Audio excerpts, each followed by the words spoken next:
എടി നന്ദി വേണോടി നന്ദി. ഈ കിഴക്കേതിൽ സുന്ദരേശൻ വന്നില്ലായിരുന്നെങ്കിൽ നീ ഇപ്പോഴും കൂമ്പടഞ്ഞ തെങ്ങ് പോലെ മൂത്ത് നരച്ച് നിന്ന് പോയനെ.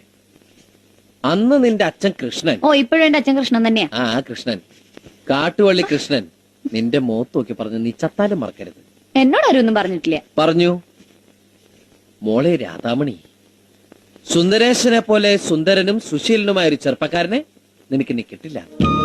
അയ്യടാ സുന്ദരൻ കണ്ടേച്ചാലും മതി. ആ അതെടി ബോറടിക്കും. കല്യാണം കഴിച്ച മാസങ്ങൾ കഴിയുമ്പോഴേക്കും ഭാര്യമാർക്കെല്ലാം ഭർത്താക്കന്മാരെ ബോറടിച്ചു തുടങ്ങും. എന്റെ ചേട്ടൻ ചേട്ടത്തിയമ്മയ്ക്ക് ആഴ്ചയിൽ സാരി മേടിച്ചു കൊടുക്കുന്ന പോലും ആ ബോറടി അങ്ങോട്ട് ഒഴിവാക്കാനാണ്. പിന്നെ ഒരു ആശ്വാസം, നമുക്ക് ആ ബോറടി തുടങ്ങിയിട്ടില്ലല്ലോ. ഇക്കണക്കിന് പോയാൽ എനിക്ക് പെട്ടെന്ന് ബോറടിക്കും. എങ്കിൽ എന്റെ ജീവിതം ഇതുപോലൊരു സാരി തുമ്പിൽ ഞാൻ അവസാനിപ്പിക്കും. വെറുതെ ഇരിക്കുമെന്ന് നീ ഓർത്തു.